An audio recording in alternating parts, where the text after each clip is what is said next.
In the brutal winter of 1886, deep in the Wyoming Territory, somewhere between the Shoshone River and the foothills where the Wind River Range begins to push up hard against the sky, a woman was left with nothing but what she could carry on her back, and two children too young to understand what was happening to them.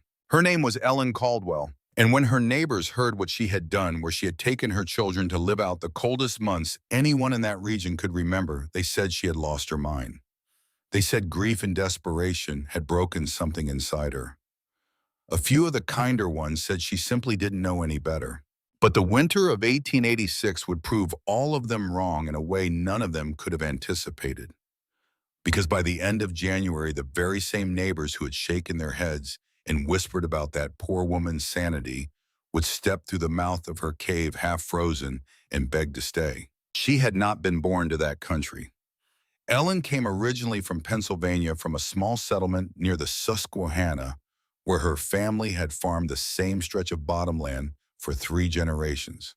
She grew up among women who could read the weather by the color of the sky 2 days out, who knew which roots in the forest floor were food and which were poison, who understood that a house stayed warm not because of what you burned, but because of how you built and where you listened. Her mother had a saying. She said it often enough that Ellen stopped hearing it the way children stop hearing anything repeated too many times.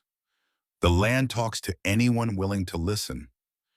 Ellen carried those words west without knowing she was carrying them the way you carry the shape of your mother's hands in the shape of your own without ever deciding to. Her mother was also the woman who taught Ellen to read the ground the way other women read scripture. She would take Ellen into the woods behind the farm and stop at seemingly random places and ask her daughter what she noticed. Ellen learned to feel the dampness of soil between her fingers and know whether the creek was rising. She learned to press her palm flat against a rock face and feel whether the stone held the warmth of the day or the cold of the spring running behind it. She learned that the earth keeps records that no one writes down, but that anyone can read if they are willing to kneel.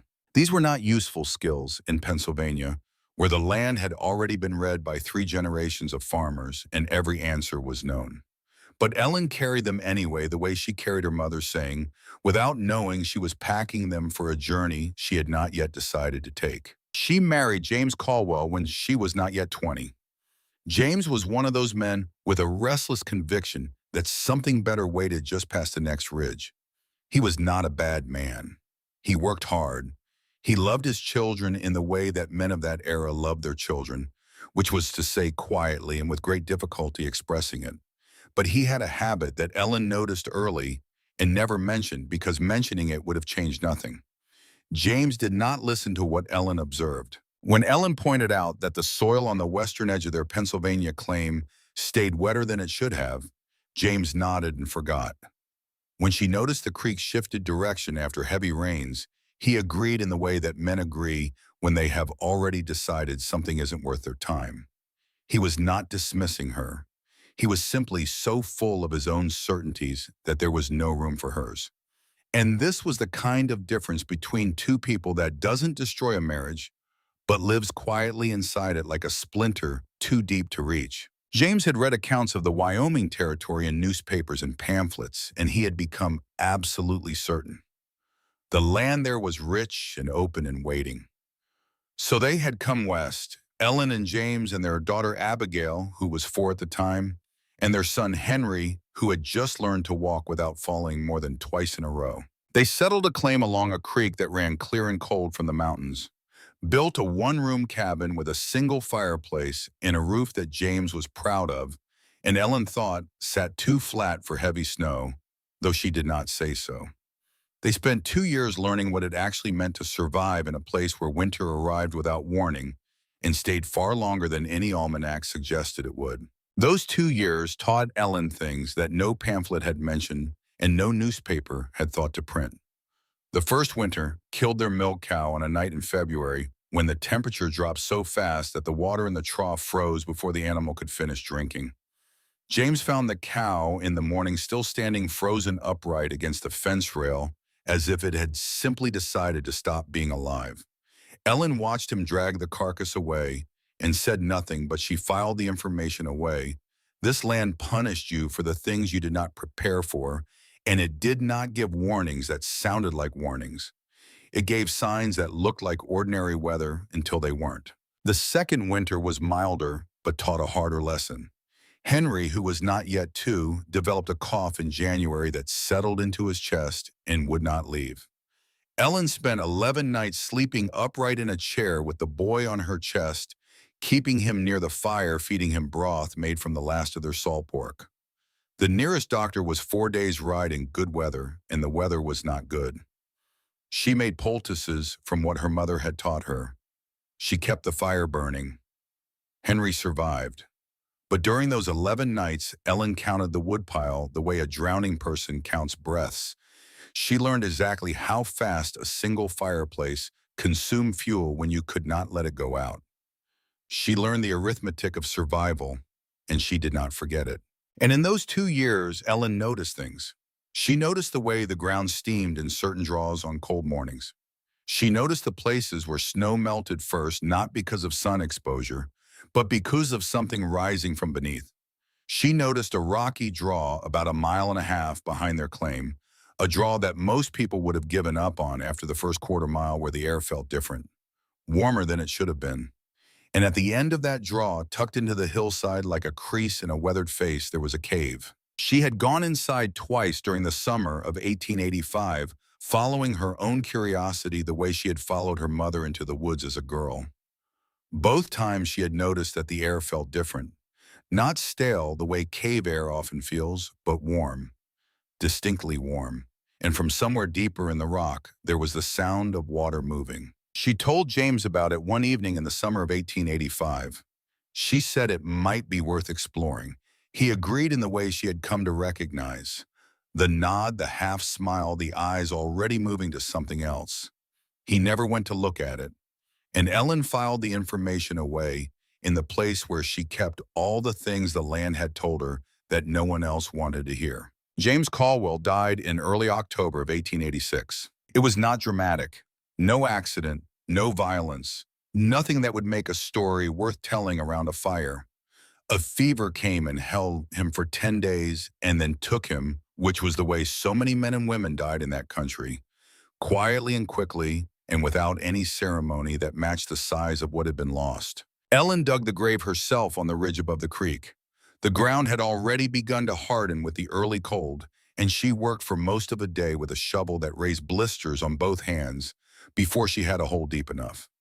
Abigail stood nearby the entire time, holding Henry on her hip, with the competence of a child who has learned to carry weight before she should have had to. The girl did not cry. Her face went still in the way that 6-year-old faces go still when they understand that something has left and is not coming back, even if they cannot name what that something is. Ellen laid James in the ground and covered him and stacked rocks on top because she knew the animals would dig if there were no rocks. She stood on that ridge for a long time afterward. The wind was already carrying the smell of coming snow.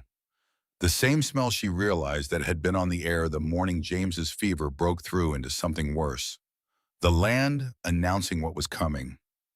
The land always announcing what was coming to anyone willing to listen. She looked down at the cabin, at the thin line of smoke from the chimney, at the wood pile against the wall, which she already knew without counting was not enough. She looked at the mountains beyond where the snow line was creeping lower every day. And she felt the winter coming the way her mother had taught her, to feel it not as a prediction, but as a pressure, a tightening in the air that said, whatever you are going to do it now. She was 24 years old. She had a daughter of 6 and a son of 2.5, a cabin with a single fireplace that would need more firewood than she could reasonably cut and haul before winter closed in, and neighbors whose nearest homestead was close to 2 hours on horseback. The Hayward family to the northeast, Peter and Ruth Hayward, with their boy Walt, who was 14, and their youngest, who was still small enough to carry. The Becker family farther west with their eldest son Calvin, who was 17 and kept a notebook. And old Ezra Whitfield, who worked a claim alone about 3 miles up the main valley and who had lived in the Wyoming Territory longer than most people had lived anywhere. What happened next was not a decision made in desperation, though that is how her neighbors would later describe it. It began with arithmetic. On the second day after James was buried, Ellen did something that James would never have done. She counted. She counted every piece of firewood stacked against the cabin wall. She estimated the rate the fireplace consumed wood on the coldest nights based on 2 winters of careful observation, based on those 11 nights with Henry on her chest when she had learned exactly what a fire cost. She calculated forward. If the winter was ordinary, the wood would last until roughly the middle of February. But this was not going to be an ordinary winter. She felt that in the way her mother had taught her to feel things, the way the wind had shifted 3 weeks earlier than usual, the way the birds had left a full month ahead of schedule, the way the creek was already running thin, pulling back into itself the way water does when it knows what's coming from above. If winter came early and stayed late, the wood would run out around January 14th. That number settled into Ellen's mind and stayed there. January 14th. 2.5 months of winter still ahead after that. 2.5 months of nights that dropped below what a human body could survive without heat. 2.5 months with a 6-year-old and a 2-year-old sleeping in a cabin where the fire had gone cold. She thought about the cave. She thought about the warmth she had felt rising from the rock on a summer afternoon. Warmth that had no business being there, warmth that James had nodded at and forgotten. She thought about the water she had heard moving somewhere deeper inside water that was warm to the touch in a place where everything else ran cold. And she thought about January 14th. Ellen Caldwell made a decision. Ezra Whitfield heard about it 2 days later from a trapper passing through who had stopped at Ellen's claim and found her loading a pack frame with blankets and dried food. Ezra rode over the following morning. He arrived at the cabin and found Ellen in the yard methodically sorting what she would take from what she would leave behind. Abigail sat on the porch step watching her mother with the grave attention of a child who has decided that whatever is happening is serious and therefore requires her full concentration. Henry was asleep inside. Ezra Whitfield was 62 years old. He had been in the Wyoming Territory for 2 decades. He had survived things that would have broken men half his age, and he had done it by following rules that experience had taught him and that he had never seen reason to question. One of those rules was that you did not spend a winter in a cave, not if you had any other option, not if you had children. He stood in Ellen's yard with his hat in his hands, and he told her that what she was planning was no way for a woman with children to spend a winter. He told her she ought to come to town, find a boarding house, find some work. He spoke carefully the way old men speak when they are trying to be kind and are not entirely sure they are succeeding. Then he told her a story. 10 years back, he said a family he knew had tried to winter in a cave not far from where they were standing. Not a geothermal cave, just a regular hole in the rock that they thought would keep the wind off. The youngest child had fallen from a ledge inside in the dark and had not survived. Ezra told this story without embellishment, without raising his voice. He told it because he believed it was true and relevant, and because he was genuinely frightened for those 2 children. Ellen listened to every word. She thanked him for his concern, and she continued loading her pack frame. Ezra stood there a moment longer. He looked at the pack frame, at the blankets rolled tight, at the jars of preserved food, at the small, serious girl on the porch step who was watching him with eyes that reminded him of someone he had not thought about in a very long time. And he said something that he had not planned to say, something that came up from a place he kept locked. "My wife was stubborn like you. She never listened either." He said it quietly, almost to himself, and then he put his hat back on and rode away. Ellen watched him go. She stood very still for a moment, her hands on the pack frame. That was the first time she had ever heard Ezra Whitfield mention a wife. She did not know if the woman had eaten or left or simply vanished the way people vanished on the frontier into distance and silence, in the slow erosion of everything that had once been certain. She did not ask. There are doors you do not open in other people's houses, and Ellen understood that well enough to leave it alone. But after Ezra was gone and the sound of his horse had faded into the valley, Ellen sat down on the ground next to her packed supplies and allowed herself to tremble, not from cold, from fear, because Ezra might be right, because she was 24 years old and had never spent a winter alone, and now she was taking 2 children into a cave in the hills based on a memory of a warm afternoon in July, and the feeling of water that should have been cold, but wasn't. She gave herself 5 minutes. She sat on the cold ground and she shook and she let every terrible possibility move through her mind without trying to stop any of them. The cold finding its way in, the children getting sick, a rock fall, an animal, a simple mistake that would cost everything because there was no one to catch it, no one to say, wait, no one to hold the other end of the rope. 5 minutes. Then she stood up, wiped her hands on her skirt, picked up the next bundle and strapped it to the frame. Georgina Pruitt, the woman who ran the small trading post at the nearest settlement, a rough collection of buildings that called itself Crabtree Crossing, heard the news that same week. When word reached her of what Ellen Caldwell was doing, she said that the poor woman had gone simple with grief and that someone ought to do something about those children. Georgina was 55, widowed herself, though she never spoke of it, and she ran her trading post with the rigid certainty of a woman who believed she understood exactly how the world worked and how it did not. She sat down that evening and wrote a letter to Reverend John Loomis, the circuit preacher who served the scattered settlements across 100 miles of territory. In the letter, she used the phrase children in neglect and the phrase unfit conditions. She folded the letter and gave it to the next writer, heading east, and felt satisfied that she had done the responsible thing. She had not ridden out to see Ellen. She had not offered food or firewood or help of any practical kind. She had written a letter to a man with authority and described a situation she had not witnessed, and she believed this was enough. The consensus among the families in that valley was clear.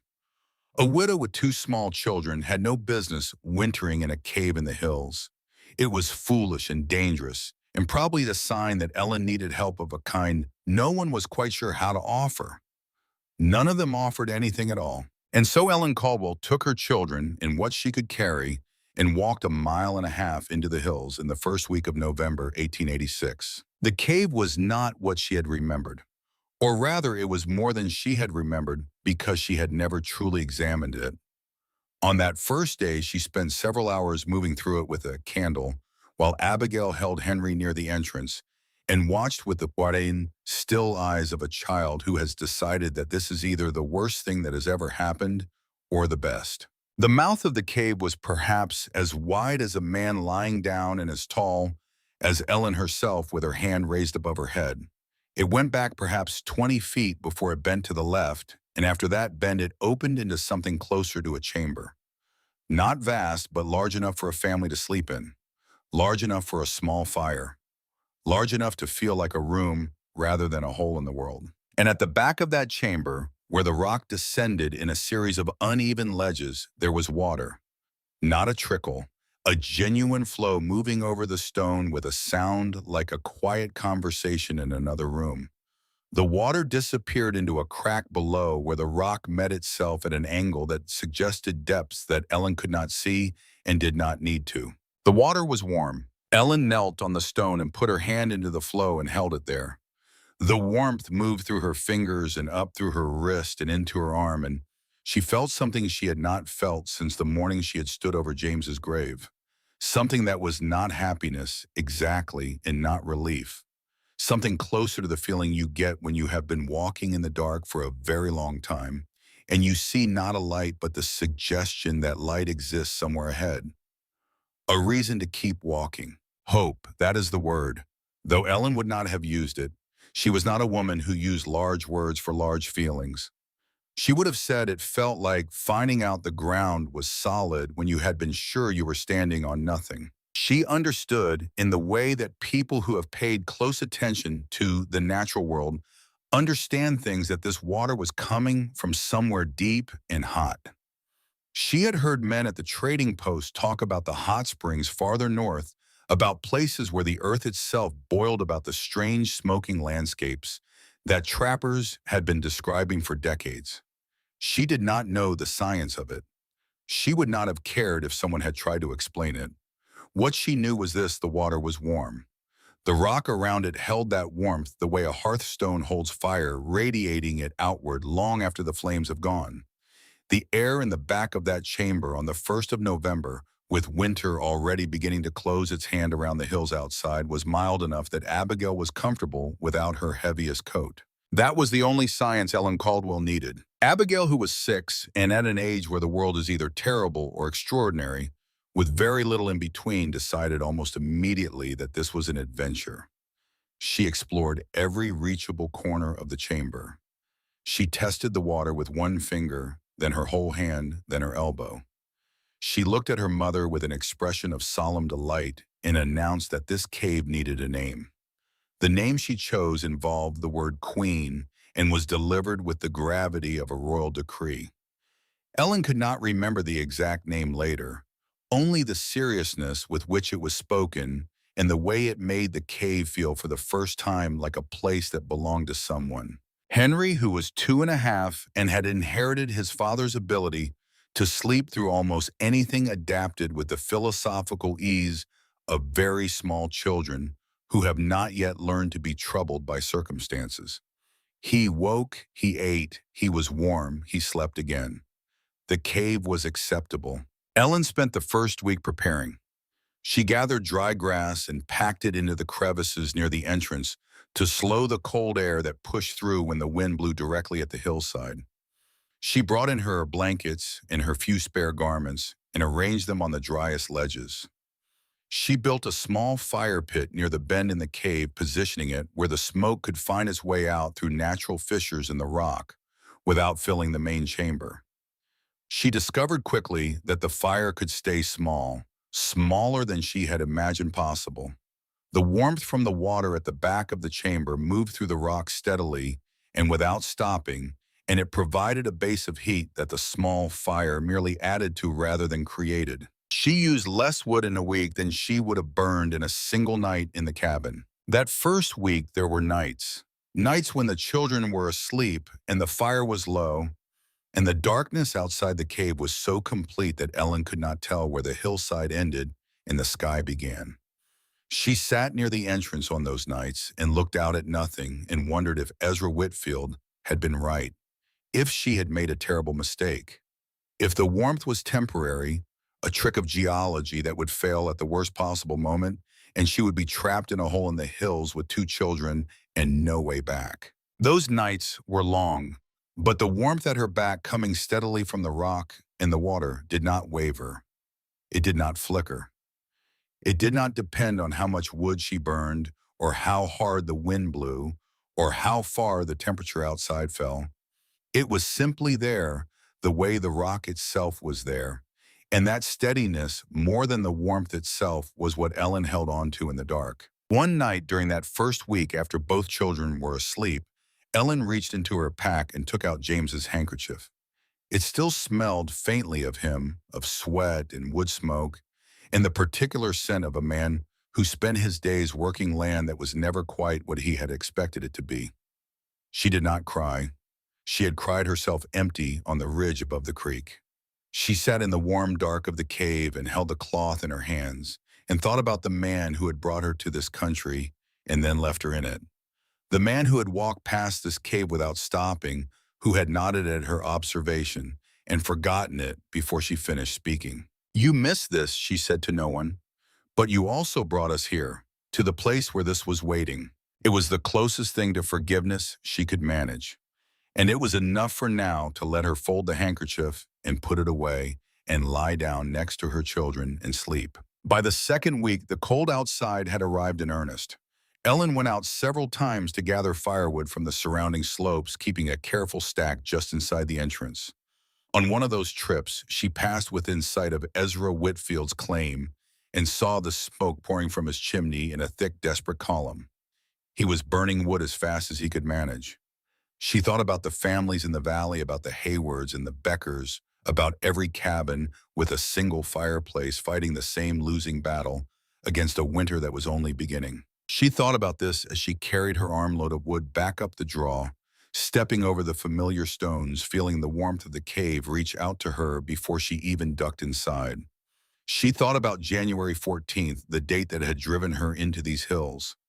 And she looked at her wood pile, barely diminished after 2 full weeks, and understood that January 14th had been the answer to the wrong question.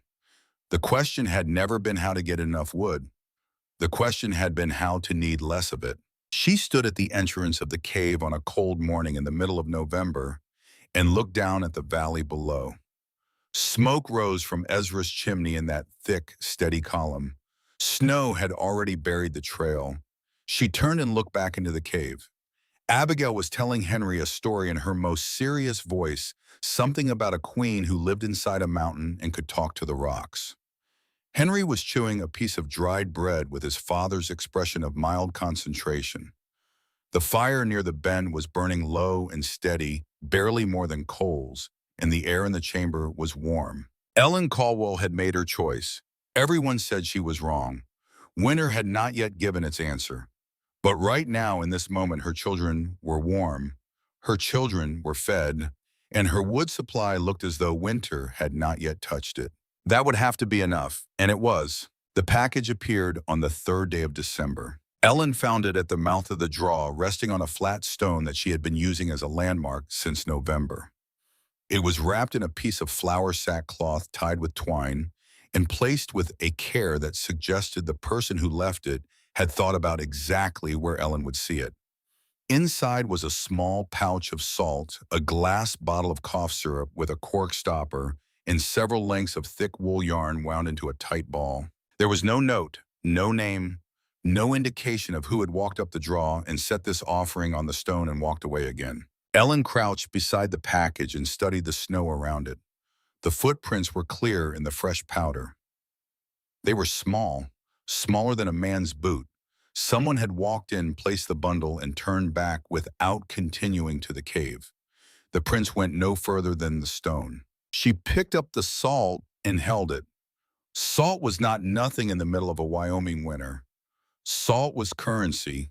Salt was the difference between meat that lasted and meat that spoiled. Whoever had left this had given away something they needed. Ellen carried the package back into the cave with the same cautious attention she would have given a sound she could not identify in the dark. Someone knew where she was. Someone cared enough to bring supplies but not enough to knock. Or someone was afraid to be seen here. She did not know which possibility unsettled her more. The days in the cave had settled into a rhythm by then, a rhythm that Ellen would not have predicted and that she found herself grateful for in ways she could not fully explain.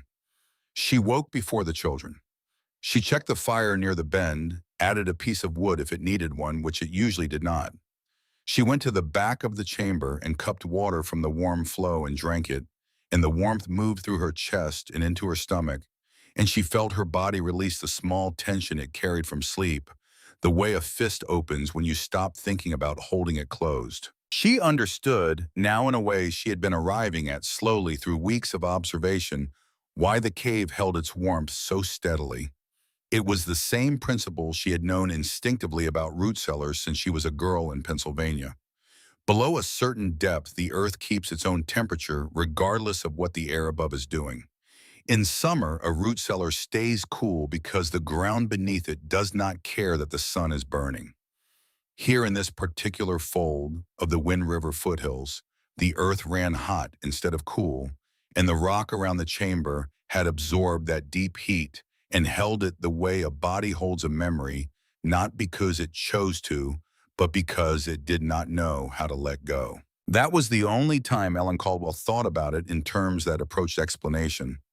After that, she simply lived inside it. Abigail had begun to treat the cave as a kingdom. She had assigned names to specific formations on the walls. She had identified which ledge was the throne, which alcove was the treasury, which crack in the rock was the secret passage to the dungeons. She governed this kingdom with a 6-year-old's absolute authority, issuing decrees about where Henry could sit and where he could not, about which stones belonged to her and which she generously allowed others to use. Henry, for his part, ignored these decrees entirely and sat wherever he pleased, which Abigail accepted with the resigned dignity of a monarch whose subjects are too young to understand the law. It was, Ellen realized one evening while watching them, the closest thing to peace she had felt since before James died. And it frightened her, because peace in the middle of a Wyoming winter felt like a debt that had not yet come due. On an evening in the second week of December, the debt announced itself. Abigail was sitting on her throne ledge telling Henry a story. The story was elaborate, and involved a queen and a bear in a disagreement over who owned a particular mountain. Henry was listening with the polite incomprehension of a 2-year-old who has learned that sitting still during his sister's stories results in fewer corrections. The fire was burning low and even. The water sang its quiet song at the back, and Abigail began to sing. It was a song that Ellen had not heard in months. A simple melody, almost tuneless. The kind of song that children learn by absorption rather than instruction. James used to sing it. He would sing it while splitting wood, while mending fences, while carrying Abigail on his shoulders in the long summer evenings when the light stayed until nearly 10 and the valley smelled of snow and warm earth. Ellen had not known that Abigail remembered it. She had assumed the song had gone into the ground with James, one more thing buried on that ridge above the creek. But here it was, coming out of her daughter's mouth in the warm dark of a cave, the note slightly wrong, the rhythm a child's approximation of a rhythm she had heard from a man who was no longer there to correct it. Henry's eyes closed. He leaned against his sister, and Abigail sang her father's song as if it had always belonged to her, as if she had been keeping it safe in some room inside herself that Ellen had not known existed. Ellen sat very still by the fire and listened and did not move because moving would have broken something that needed to stay whole. That night, after both children were asleep, Ellen lay on her blankets and stared at the ceiling of the chamber where the firelight made shapes that shifted and reformed and shifted again. She thought, perhaps I will get through this, not as a prayer, not as a hope, as a calculation. The wood was lasting, the warmth was holding, the children were healthy, the cave was doing what the cave had always done, and it showed no sign of stopping. Perhaps she would get through this. She slept well that night, deeply fully without the half-waking vigilance that had marked every night since October. She slept the way she had not slept in 2 months. The following morning, she went out to gather wood. The storm came from the northwest with no warning she could read. One moment the sky was the pale gray of ordinary winter overcast. The next the wind shifted and the air filled with snow, so thick and so fast that Ellen lost sight of the draw within minutes. She was roughly half a mile from the cave on a slope she had been working for wood over the past several weeks. She dropped her armload and turned back immediately. The wind was against her now, driving snow into her face, and the temperature was dropping so rapidly that she could feel it in real time, the air getting harder against her skin with each step. She was 300 yards from the cave entrance when her foot found the ice beneath the snow on a rock ledge she had crossed a dozen times without incident. Her right ankle turned sharply, a sudden wrenching motion that sent a bolt of pain up through her legs so intense that she heard herself cry out before she decided to. She went down hard on the rock, catching herself with both hands, and felt the ankle begin to swell immediately, a hot pressure inside the joint that told her something had shifted out of where it was supposed to be. She tried to stand. The ankle would not hold her weight. She tried again using a rock outcrop to pull herself upright, and the pain was so complete that her vision went white at the edges, and she sat down again involuntarily. 300 yards. In clear weather on 2 good legs, she could cover that distance in 4 minutes. In a blizzard on her hands and knees, dragging a leg that screamed with every movement, 300 yards was the distance between living and dying. Ellen began to crawl. The snow was already deep enough that her hands sank past her wrists with each forward push. The wind found every gap in her clothing, every inch of exposed skin, and went to work on it with the patient efficiency of something that had all the time in the world. She could not see more than a few feet ahead. She navigated by memory and by the slope of the ground, keeping the hillside to her left, pulling herself forward on her forearms, with her right leg dragging behind her like something that no longer belonged to her body. Halfway back, she stopped. She lay face down in the snow with her arms underneath her, and her breath coming in short, ragged bursts, and she thought with a clarity that has surprised her, what if I stay here? Not a wish to die, not even a thought, really. More like a suggestion from her body to her mind, delivered in the reasonable tone of someone who has considered the options and concluded that lying down is the least painful one available. Her arms were shaking. Her ankle had gone from pain to a dull, heavy throb that was somehow worse.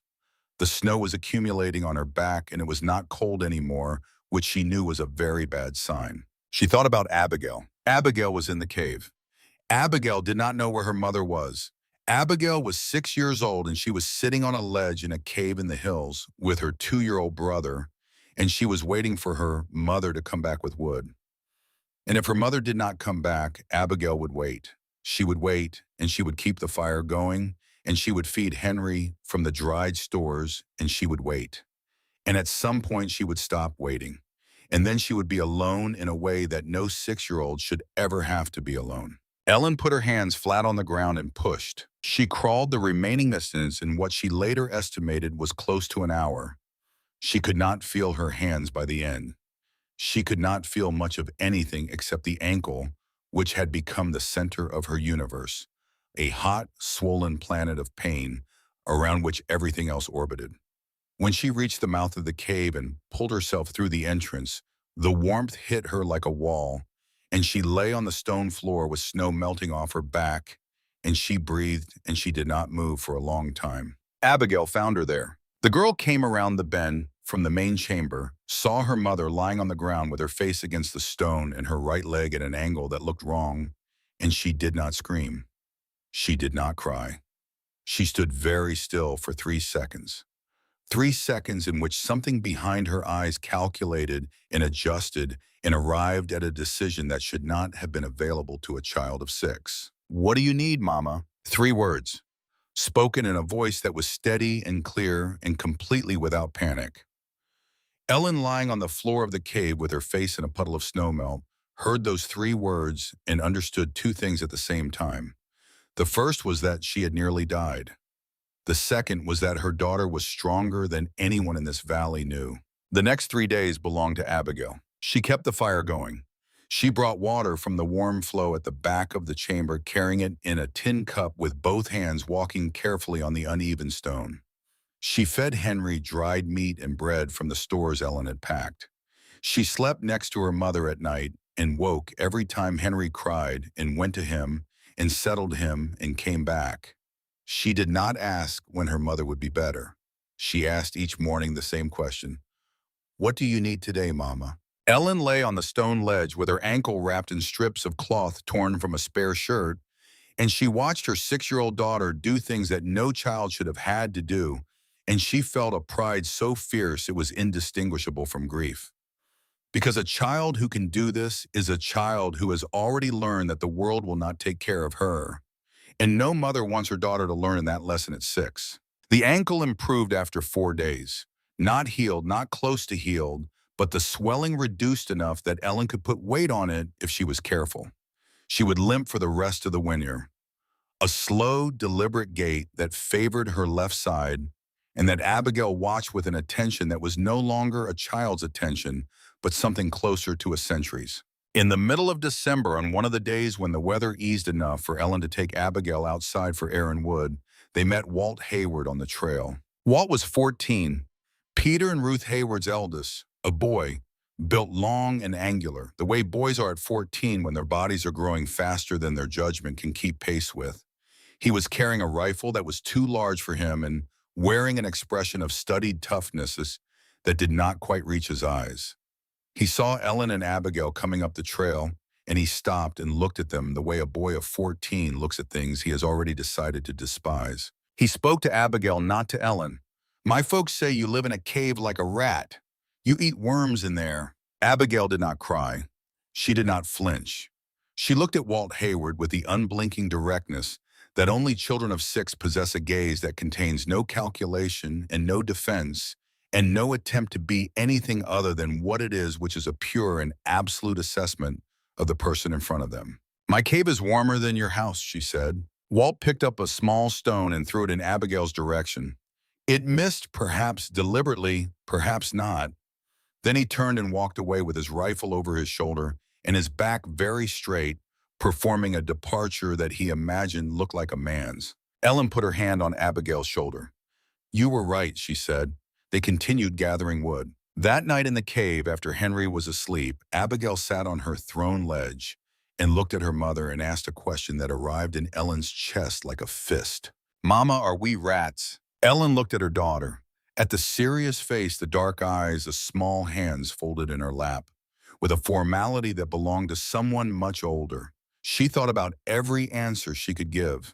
She thought about the women in Crabtree Crossing and what they would say. She thought about Georgina Pruitt in her letter. She thought about Reverend Loomis wherever he was reading that letter and forming his opinions about a woman he had never met and children he had never seen. "Rats don't name their homes," Ellen said. "You name this place, so we are not rats." Abigail considered this for a moment. Then she nodded, satisfied, and lay down on her blanket and closed her eyes. And Ellen sat by the fire and stared at the darkness beyond the cave mouth and felt something new forming inside her. Something that was not fear and not grief and not hope. It was anger, a clean, quiet, focused anger that had a direction and a purpose. The following week, Nettie Groves appeared. Ellen was gathering wood near the mouth of the draw, limping on her wrapped ankle, when she saw a woman standing at the flat stone where the first package had been left. The woman was about 40 thin, wearing a coat patched in several places. She was holding another flour sack bundle, and she froze when she saw Ellen, her body going rigid with the instinct of someone who has been caught doing something they believed they were doing in secret. For a moment, neither of them spoke. Then the woman said, without looking directly at Ellen, "I know what it feels like when everyone says you're crazy." Her name was Nettie Groves. She lived at Crabtree Crossing. She was a widow who took in laundry and sewing from the families in the settlement. She told Ellen in short sentences that carried no self-pity and asked for no sympathy that she had been shunned by the community years earlier when her husband died, and she refused to remarry the man that the neighbors and the preacher had chosen for her. She knew what it was like when people decided they understood your life better than you did. She had been leaving packages at the stone because Georgina Pruitt was her biggest customer for laundry, and if Georgina knew Nettie was helping, Ellen Nettie would lose the work. Ellen invited her inside. Nettie ducked through the entrance and stood very still, her hands at her sides. She breathed in. The air was mild and clean and carried the faint mineral scent of warm water over stone. She closed her eyes for a moment, and when she opened them, they were wet. "Oh, my Lord," she said quietly. Then even more quietly, "You aren't crazy at all." She stayed for an hour. She played with Abigail, who showed her the throne and the treasury and the secret passage with the earnest hospitality of a queen receiving a foreign dignitary. She held Henry, who fell asleep against her shoulder, with the immediate trust of very small children. She drank warm water from the flow at the back and sat in the warmth and did not say much because there was not much to say that the cave was not already saying for itself. When she left, she told Ellen, "I'll keep leaving things at the stone. Don't tell anyone." It was during Nettie's second visit, a week later, that Ellen learned something that changed the shape of the winter. Nettie mentioned almost in passing that Reverend John Loomis had arrived at Crabtree Crossing. He was staying at the trading post. He had Georgina Pruitt's letter, and he was planning to ride out to the cave to assess whether Ellen Caldwell's children were being kept in conditions fit for human habitation. Ellen listened to this and felt the anger that had been building since the night Abigail asked if they were rats crystallize into something hard and bright and certain. She did not wait for Loomis to come to her. The next morning, she wrapped her ankle tight, left Abigail in charge of Henry in the cave, and walked down out of the hills to Crabtree Crossing. This was the first time she had left the children alone, and the decision sat in her stomach like a stone for every step of the mile-and-a-half descent. But she understood something about men like Loomis. If he came to her on her ground in her cave, he would arrive with his mind already made up and his authority already assumed. If she went to him in front of witnesses, she would be the one who chose the terms. She found Loomis at the trading post. He was sitting at Georgina Pruitt's counter, drinking coffee, a thin man of about 50 in a black coat that had gone gray at the seams, with the patient, certain expression of a man who believed that God had given him both the right and the obligation to arrange other people's lives. Georgina stood behind the counter. Two other men from the settlement sat near the stove. Ellen walked in. She was limping. Her clothes were worn. Her hands were rough and chapped from weeks of living in the hills. She did not look like a woman who had come to beg. Reverend Loomis, she said, I understand you have received a letter about my children. Loomis set down his coffee. He had not expected her to come to him. She could see that in the way his posture shifted, the slight recalculation behind his eyes. I have concerns, Mrs. Caldwell. A cave is not a suitable environment for, You have not been inside my cave. Ellen's voice was level, not loud, not angry, level in the way that a plumb line is level because it has no reason to be anything else. You have not seen my children eat, sleep, or breathe. You are threatening to separate children from their mother based on a letter written by a woman who has also not been inside my cave. If you want to judge, Reverend, you go and look, and then you speak. The trading post was silent. Georgina Pruitt stood behind her counter with her mouth slightly open. The two men by the stove looked at their boots. Loomis sat with his coffee cooling in front of him and said nothing. Ellen turned and walked out. She did not know, as she limped back up the draw toward the cave, whether she had won anything or merely delayed something. She did not know if Loomis would come or if he would simply write his own letter to someone with more authority and the matter would be taken out of her hands entirely. What she knew was that she had stood in a room full of people who believed she was unfit, and she had not begged, and she had not explained, and she had not cried. She had told them to come and see, and she had walked away. Loomis did not come to the cave. He left Crabtree Crossing 3 days later without riding into the hills. Whether Ellen's words had changed his mind, or whether the weather had discouraged him, or whether he simply had other settlements to visit, no one knew. But the threat he represented, the idea that someone with authority could take her children because she had chosen warmth over convention, did not leave Ellen's mind. It stayed there alongside the number January 14th, alongside the memory of crawling through snow, alongside the sound of Abigail singing James's song. One more weight she carried, one more reason to make sure that when spring came, no one could say she had failed. The stories about the cave reached Crabtree Crossing around the same time, carried by different voices. Ezra Whitfield told his account at the trading post with Peter Hayward standing beside him, both of them back from separate visits, both describing the same impossible thing. Ezra said he had spent the better part of an hour inside the cave and had taken his coat off, which was a thing he had not done inside his own cabin since October. Peter confirmed it. The cave was warm, the children were healthy, the wood supply looked barely touched. Georgina Pruitt listened to both men and said, "Two old men telling the same story doesn't make two old men right." But her voice had changed. The certainty had thinned. She did not say impossible. She said, "doesn't make them right," which was a very different thing. Ezra Whitfield came to the cave a second time that same week. But this visit was different from his first. He did not come to inspect. He did not come to evaluate. He did not stand near the entrance with his arms crossed and his skepticism deployed like armor. He came because he wanted to. He sat down on the stone floor near the fire with the careful, deliberate motion of an old man whose joints have opinions about cold weather. And for the first time in the months Ellen had known him, he talked to Abigail. Not at her, not about her, to her. Abigail, who approached all interactions with adults outside her mother as diplomatic encounters requiring full ceremonial protocol, studied Ezra for a long moment before speaking. "Do you have a wife?" Ezra was quiet. The fire crackled. Water murmured at the back of the chamber. "I did once," he said. "Where is she?" "She's gone, long time ago." Abigail thought about this with the visible concentration of a child processing information that maps onto her own experience. "My daddy's gone too," she said. Not sadly, not bravely, just factually, the way you would say that it was Tuesday or that the water was warm. A plain statement about the shape of the world as she understood it. Ezra Whitfield looked at this 6-year-old girl sitting on a stone ledge in a cave in the Wyoming hills. A girl who had just equated her loss with his in a single sentence delivered without drama or expectation, and something shifted in his face. Not a collapse, not tears, something more like a wall developing its first crack after years of weather. He did not speak for several seconds. Then he said, "What's this cave called?" Abigail told him the name with the word Queen in it.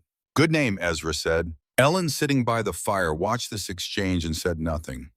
She understood that she was seeing something that had nothing to do with her, a conversation between an old man who had locked his grief away so long ago, he had forgotten where he put the key, and a child who did not yet know that grief was something people locked away. She left them to it. By the end of January, the valley had begun to change. Not the weather was getting worse in ways that the old-timers measured not in degrees, but in stories they would tell for decades. But the conversation about Ellen Caldwell had shifted. The pity had thinned. The judgment had quieted. Something else was forming in its place, something that did not yet have a name, but that sat in the space between doubt and belief, waiting for evidence to push it one way or the other. The evidence arrived on the last day of January 1887. Ellen felt it before she saw it, a change in the pressure that she registered first in her ears, then in her chest, the way you feel a large animal approaching through the ground before you hear it through the air. She went to the mouth of the cave and looked out at the sky and saw something wrong. The clouds were not moving the way clouds move. They were stacking, layering, piling on top of each other in a way that suggested not a single storm, but a series of them arriving simultaneously, as if the sky had decided to empty itself all at once and could not agree on which direction to fall. The temperature began to drop, not gradually, not in the slow decline that Ellen had grown accustomed to over the past 3 months. It dropped the way a stone drops when you release it from your hand. Straight down, fast, without negotiation. Ellen stood at the entrance and watched the world outside the cave turn into something she had never seen. And she understood with the same quiet certainty that had driven her into these hills in November that what was coming would be worse than anything that had come before. That somewhere in the valley below in cabins with single fireplaces and dwindling wood supplies, families were about to discover what this winter had been saving for last. She turned back into the cave. She checked the fire. She checked the children. She checked the wood pile. And she waited. The storm that arrived in the last days of January 1887 is the one that people in that part of Wyoming still referred to decades later as the time the sky fell. Those who lived through it remembered it not as a single event, but as a siege, a succession of cold fronts that did not behave the way fronts should. Instead of passing through in a day or two, each one stalled and settled over the valley like an animal lying down, and then another arrived before the first had fully moved on, and then another after that. The cold layered. It compounded.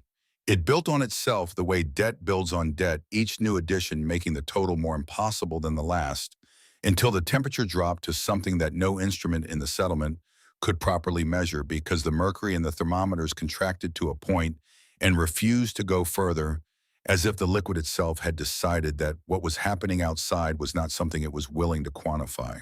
The snow was not what was remarkable about it. The cold was, and it was a kind of cold that the old-timers described not in numbers but in the places it found you.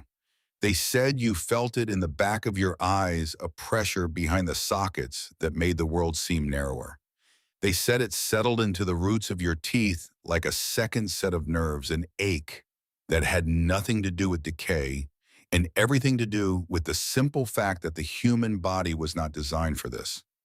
They said it found the bones of your hands even through 3 layers of leather and wool, and it stayed there, a deep mineral cold that made your fingers feel like they belonged to someone else, someone who had died a long time ago, and whose hands you were borrowing without permission. This was the only winter in Ellen Caldwell's life that she would later refuse to describe in detail. When her grandchildren asked her about it, she would say it was cold. When they pressed, she would say it was very cold. And when they pressed further, she would change the subject because some things live in the body rather than in language, and the body does not translate them willingly. Inside the cave, Ellen heard the wind. She heard it the way you hear a conversation in another room, muffled and distant and carrying only the shape of meaning without the words themselves. The rock absorbed the sound the way it absorbed everything else, taking the sharp edges off the world and giving back something softer. She kept the fire small. She checked the children. She checked the wood pile. It stood almost as tall as Abigail, a silent testament to what the cave had been doing all winter, while every cabin in the valley burned through its reserves. She did not know what was happening in the valley below. She could not have known. The distance between her cave and the nearest homestead was measured in miles and in vertical feet of snow, and in a wind that would have killed anyone who tried to cross it on foot.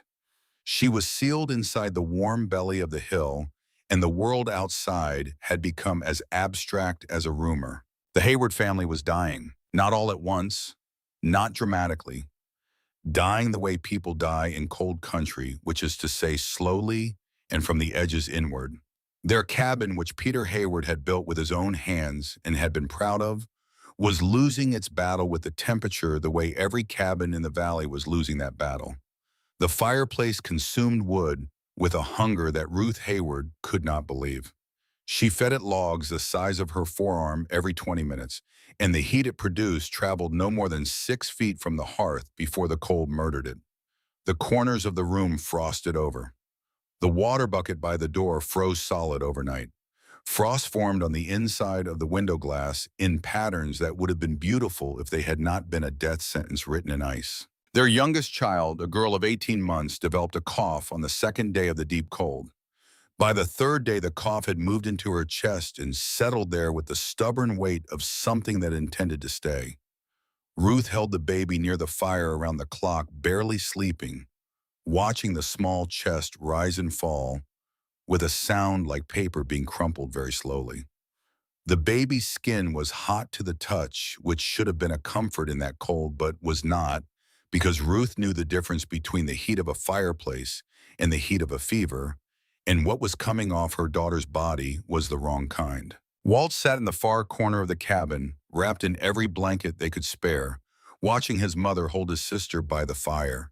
He was 14 and he understood exactly what was happening, and he was completely powerless to change any part of it. He heard his parents whispering at night when they thought he was asleep. He heard his mother say in a voice stripped of everything except the bare fact of the words, "If we can't keep her warm, we're going to lose her, Peter." He heard his father say nothing, and the nothing his father said was louder than anything Walt had ever heard. Peter Hayward made his decision on the morning of the second day. He did not discuss it with Ruth because there was nothing to discuss. There was exactly one place within reach that was warm enough to save his daughter, and it was a cave in the hills that his family had spent the past 3 months calling proof of a widow's madness. He saddled his horse in wind that cut through his coat as if the coat were made of paper. The horse did not want to go. He forced it. The ride to the draw at the base of the hills took him through open ground where the wind had polished the snow to a hard glaze, and the cold was so total that he lost feeling in his face within the first 10 minutes and did not get it back. His hands on the reins felt like wood. His feet in the stirrups felt like stones. By the time he reached the mouth of the draw and started up the familiar path between the rocks, he was shaking so violently that he could not hold the reins properly and had to wrap them around his wrist and let the horse follow the trail on its own. He reached the cave. He half fell, half dismounted from the horse. He walked through the entrance. The warmth met him like a hand placed flat against his chest. It stopped him. It did not wrap around him or embrace him or any of the gentle things that warmth is supposed to do. It stopped him the way a wall stops you, with the blunt physical fact of its existence, and his body, which had been clenched against the cold for 2 days, did not know what to do. His knees buckled. He sat down on the stone floor of the cave just inside the entrance, and he stayed there sitting on the ground because standing required a negotiation between his body and the changed air that his body was not yet capable of conducting. Ellen was beside him. She had heard the horse. She had come from the main chamber with a blanket, and she put it around his shoulders, and she waited because she could see that he was not yet able to speak and that pushing him would do no good. When he could speak, he said 5 words. "Ruth and the baby, please." Ellen said 2. "Bring them." She did not ask what had happened. She did not ask why he had not come sooner. She did not say the thing that lived in the back of every interaction she had had with every neighbor in this valley since November. The thing that would have been human and understandable and completely justified. She did not say, "I told you." She thought about the baby she had never seen, about the small chest rising and falling with that crumpled paper sound that she was imagining, but that she knew with the certainty of a mother's pattern, recognition was exactly right. She thought about Henry sleeping warm in his blankets 20 feet away, and the distance between those two children was not something she wanted to own. It was something she wanted to close. Peter Hayward rode back into the storm. Ruth Hayward arrived the following morning. She came wrapped in every blanket she owned, the baby bundled against her chest, Peter supporting them both through the last stretch of the draw where the wind channeled between the rocks and the snow had drifted waist deep.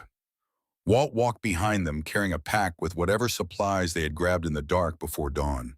His face was white. His hands were shaking.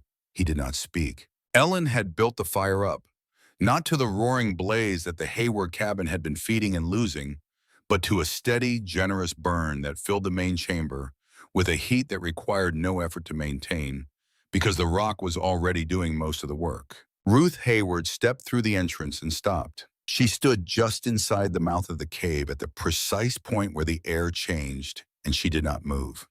Her face did something that Ellen watched very carefully, because what was happening on Ruth Hayward's face was the answer to a question that Ellen had been carrying since November without knowing she was carrying it.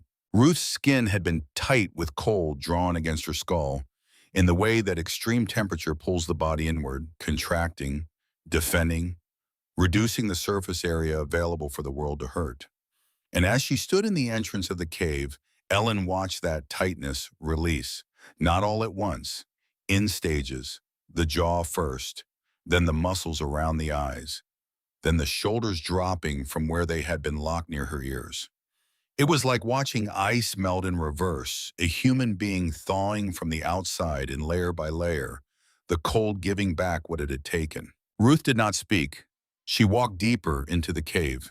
She found the warmest place near the back where the water ran, and she sat down on the stone and she held her daughter against her chest and she waited. The baby's breathing began to change within the first hour. The crumpled paper sound eased. The small chest rose and fell with longer, deeper, slower rhythms. Ruth pressed her hands against her daughter's ribs and felt the change happening under her palms. And she made a sound that was not a word, a sound that came from somewhere below. Language below thought, from the place where mothers keep the prayers they do not know they are praying. By the second hour, the baby was sleeping. Not the restless, wheezing half-sleep of the past 3 days. A real sleep, deep and quiet and warm. Ruth sat on the stone with her daughter in her arms, and tears ran down her face, and she did not wipe them because her hands were on the baby, and she was not going to move her hands. Walt Hayward stood near the entrance of the cave. He had not come further inside. He was watching Abigail. She was sitting on her ledge, the one she called the throne, and she was watching him back. Neither of them spoke. The last time they had been this close, he had thrown a stone at her and called her a rat. Now he was standing in her kingdom with snow melting off his boots and his little sister alive because of the warmth that this girl and her mother had found in the rock. He stood there for a long time. Abigail did not tell him to come in. She did not tell him to leave. She watched him with the same direct, uncalculating gaze she had given him on the trail, the gaze that assessed without judging and found its conclusions without announcing them. At some point during the first evening, after the fire had been fed, and the baby had nursed, and Ruth had eaten something, and Peter had stopped shaking, Walt crossed the chamber and sat down on the stone next to Abigail. He sat close enough that their shoulders almost touched. He did not look at her. He looked at the wall. "What's this place called?" he asked. Abigail told him the name with the word Queen in it. Walt nodded, slowly, with a seriousness that matched hers. "That's a good name," he said. And that was his apology. The only one he had, the only one she needed. They stayed for days. Ellen fed them from her stores. She kept the fire at the modest level that the cave required, which was a fraction of what the Hayward cabin had been consuming. She gave Ruth the warmest corner near the water, and she made sure the baby slept on the side closest to the rock wall where the heat was deepest. She did all of this without ceremony, without speech, without any visible expectation of gratitude, because what was happening inside the cave was not a favor. It was what the cave was for. It was what the warmth had always been for, whether or not Ellen had known it when she walked into these hills in November. On the third night, Ezra Whitfield appeared at the entrance. No one had expected him. No one had sent for him. He came out of the storm the way old men come out of storms, slowly and with damage, his coat crusted with ice, his horse left somewhere below in the draw where it could find shelter against the rocks. He stood at the entrance and looked at the people inside. On the side. The Haywards clustered near the back, Ellen by the fire, the children asleep. And he said in a voice that was rough with cold and something else, "My cabin's too cold, and I'm too old to die alone in winter." It was the first time in all his years on the frontier that Ezra Whitfield had admitted he needed anyone. Ellen made room. She always made room. The cave was not large, but it was large enough, and warmth, she had discovered, was not a resource that diminished when shared. It was a fact of the rock in the water, in the deep earth, and it did not care how many people stood inside it. That evening, with the storm still pressing against the hills outside, Ezra sat near the fire and did something Ellen had never seen him do. He told a story. He told it to Abigail, who sat cross-legged on the stone beside him, with Henry asleep in her lap, listening with the ceremonial attention she gave to everything that happened in her kingdom. The story was about the first time Ezra came to Wyoming in 1865, when he was 23 years old, and the territory was still so new to settlement that you could ride for 3 days without seeing evidence that any human being had ever existed. He told it simply, without embellishment, without the dramatic inflation that men of that era often applied to stories about themselves. He told it the way you tell a story to a child who deserves the truth. Abigail listened. When he finished, she said, "You were younger than Mama." Ezra looked at her. "I was," he said. Ellen sat by the fire and watched the old man and the small girl and the sleeping baby and the family that was not hers, but that was here in this place, alive and warm, because she had paid attention to something the land had offered. And she felt the cave shift around her, not physically, but in her understanding of it. It was not a shelter anymore. It was not a survival calculation. It was a room with people in it, people from different homesteads, in different lives, in different opinions about what a woman with 2 children should and should not do. And they were all warm, and the fire was small, and outside the world was trying its best to freeze everything that lived. For the first time since she had walked into these hills, Ellen did not think of the cave as a place she was enduring. She thought of it as a home. The cold broke on the 5th day. Not completely, not back to anything resembling mild, but the layered siege of fronts that had been stacking over the valley began to pull apart and move on one by one, and the temperature climbed from the impossible range to the merely brutal, and the wind dropped from a scream to a moan. When the weather had eased enough for the Haywards to ride back to their homestead, Ruth stood at the entrance of the cave with her daughter in her arms. The baby was sleeping. Her breathing was clear.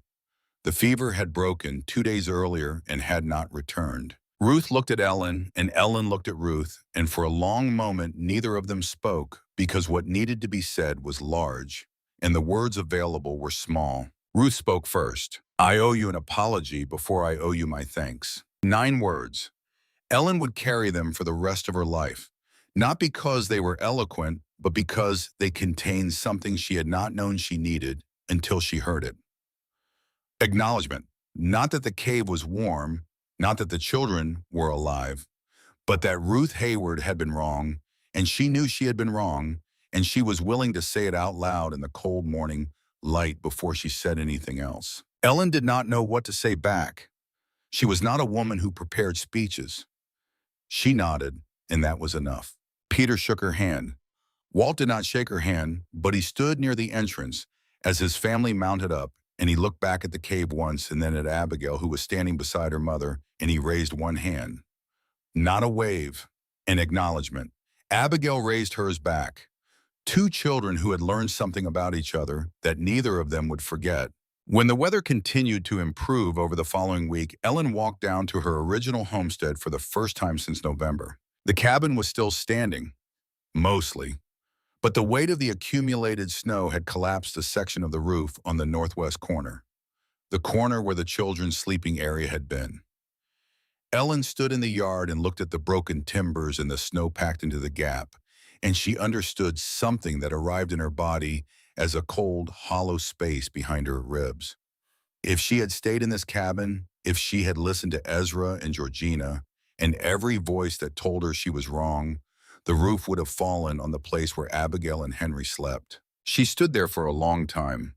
Then she walked back to the cave and she held both of her children longer than she usually held them. And Abigail asked, "What is it, Ma?" And Ellen said, "Nothing. I just wanted to hold you."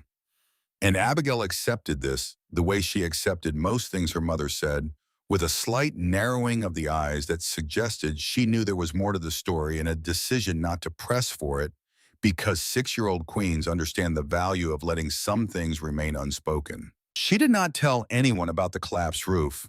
It was a fact she kept for herself, tucked into the same place where she kept the memory of lying in the snow and thinking, what if I stay here, the place where she stored the things that were too heavy to carry in the open and too important to put down? In the second week of February, Nettie Groves came to the cave again. But this time she did not come alone. Georgina Pruitt rode beside her on a horse that looked as unhappy about the journey as its rider. Georgina was wrapped in her best coat, her back rigid, her face set in an expression that suggested she was doing something she had argued against and lost. Nettie had brought her. Ellen never learned exactly what Nettie had said to convince Georgina to make the ride, but she imagined it had not been gentle. Georgina crossed the threshold of the cave and did not take another step for 5 minutes. Ellen counted. 5 minutes of a 55-year-old woman standing in a place she had described for 3 months as proof of madness, feeling on her own skin the warmth she had declared impossible, breathing air that was mild and clean and completely at odds with everything she had told herself and everyone else about what Ellen Caldwell had done. Her expression moved through several stages. Disbelief first, then confusion, then something that looked very much like shame, though Georgina Pruitt would never have used that word about herself. When Georgina walked back out, she did not speak to Ellen. She spoke to Nettie, who was standing near the entrance with her arms folded, waiting. "I was wrong," Georgina said. 2 words, spoken without drama, without apology, without the elaborate qualifications that a woman of her certainty might have been expected to attach. Just the bare admission offered to the one person who had known the truth and had been afraid to speak it. Ellen watched Georgina ride away and felt something she had not expected. Not triumph, not satisfaction, not the vindication that she had imagined. In the nights when anger kept her awake, she would feel when the world finally admitted what she had known since November. She felt tired. The particular exhaustion of a person who has been right while everyone around them was certain she was wrong, and who has spent months carrying that rightness like a weight across her shoulders, and who now, with the weight finally lifted, discovers that her shoulders have forgotten what it feels like to stand straight. She sat down on a rock near the entrance, and she sat there for a while. March came the way March comes to the Wind River foothills, not as a season, but as a negotiation. The cold retreated in stages, giving ground slowly, reclaiming it at night, losing it again by noon. The snow pulled back from the lower valleys, first revealing the brown earth underneath like something uncovered after a long burial. The creek that ran past Ellen's homestead began to move again, breaking through its ice cover in thin silver lines that widened day by day. Ellen Caldwell came down from the hills with both of her children in the first week of March, 1887. Abigail walked beside her carrying a pack that was too large for her and refusing to acknowledge it. Henry rode on Ellen's back in a sling she had fashioned from a blanket.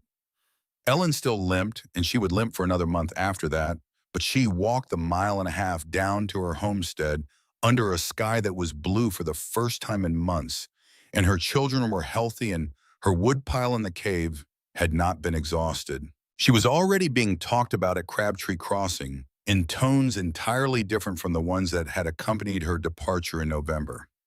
Ezra Whitfield was among the first to say openly what most were thinking privately, which was that Ellen Caldwell had done something none of them had thought to do. She had paid attention to what the land itself was offering, instead of assuming that the only answers were the familiar ones. The Becker family, whose claim was the farthest west and who had lost two animals to the cold in January, rode out to see the cave in March. They stood inside it for a long time without saying much. Calvin Becker, their eldest son, 17 years old and carrying a notebook, the way some young men carry rifles, asked Ellen careful questions about the water at the back of the chamber. He wrote down her answers in a small, precise hand. He drew sketches of the chamber's dimensions. He noted the location of the warm water flow and the fissures where the smoke escaped. And the following autumn, the Becker family spent weeks building a structure against a hillside on their own claim using what principles Calvin could adapt from what he had recorded. The structure was not a cave.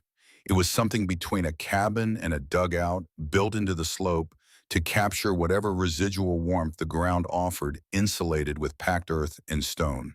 It worked imperfectly, but it worked better than a cabin alone, and that margin was the difference between surviving a hard winter and merely enduring one. Ezra Whitfield came to Ellen's homestead the week after she returned. He came without invitation and without explanation. He looked at the collapsed roof and he said nothing about it because he could see what it meant as clearly as Ellen could, and there are things that do not need to be spoken between people who have shared a winter. He took off his coat and he picked up a hammer and he began to work. He was slow. He was 62 and his joints complained about every motion. But he knew how to build a roof and he knew how to do it properly, and he worked with the careful precision of a man who has spent his life doing things right, because doing them wrong costs more than pride. Ellen worked beside him. They did not talk much. The sound of hammers and the creak of timber filled the space between them, and it was enough. When the roof was finished, Ellen asked Ezra to stay for supper. He sat at the table in the rebuilt cabin at the place where James used to sit, and he ate the soup Ellen made, and Abigail told him about her plans for the summer, which were extensive and involved the construction of a second smaller kingdom in the meadow behind the cabin. Ezra listened to every word with an attention that he had not given to another human being's speech in longer than he could remember. Henry, now nearly 3, sat in Ezra's lap without being invited, having decided through whatever inscrutable process governs the social decisions of very small children that this old man was someone he wanted to be near. Ezra came back the following week, and the week after that. Ellen did not ask why. Abigail did not ask why.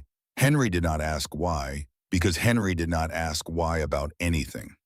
He simply knew that the old man appeared and that the old man smelled like wood smoke and leather, and that the old man's lap was a good place to sit, and these were facts sufficient to his understanding of the world. The cave itself became something different in the years that followed.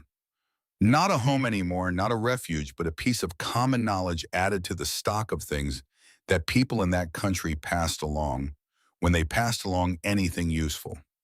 Ellen used it again in the worst winters, and she brought neighbors when it made sense, and she told the story plainly to anyone who asked, which was the way she approached most things. She had not set out to discover anything. She had set out to keep her children alive through a winter she was not sure she could survive, and she had paid attention to something that others had walked past without noticing, and that attention had mattered. Ellen Caldwell lived on that claim for close to 20 more years. She raised her children there. She watched Abigail grow into a woman who carried herself with the upright certainty of someone who had governed a kingdom at 6 and had never entirely stopped.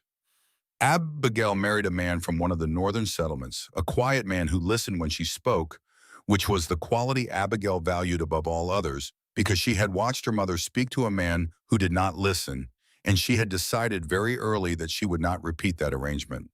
Henry grew up with his mother's habit of noticing things that others walked past without seeing. He became the kind of man who would stop on a trail and kneel and put his hand on the ground and stay there for a moment feeling before he continued on. People who knew him said he had his mother's way with the land. He took it as the highest compliment he ever received. Ezra Whitfield lived another 11 years. He never moved in with the Caldwells, never formalized whatever it was that his weekly visits had become.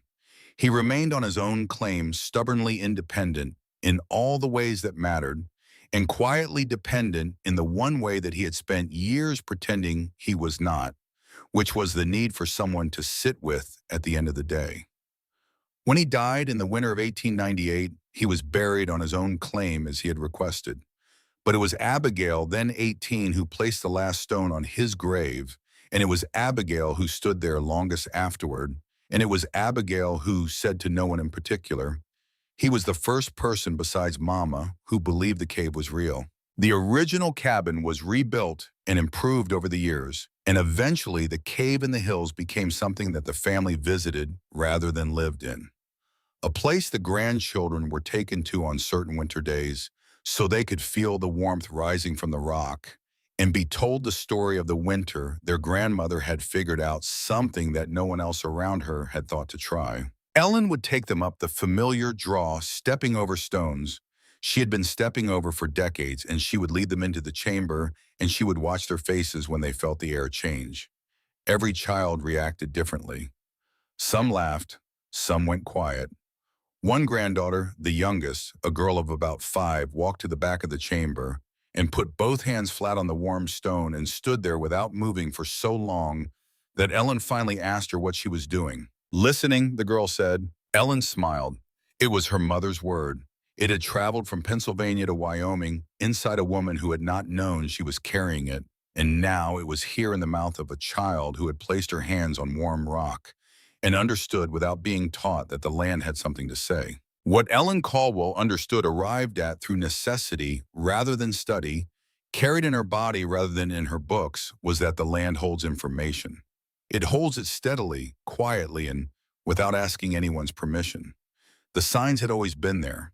The warmth seeping from certain hillsides, the steam rising from certain draws on cold mornings, the water that ran warm when everything else ran cold.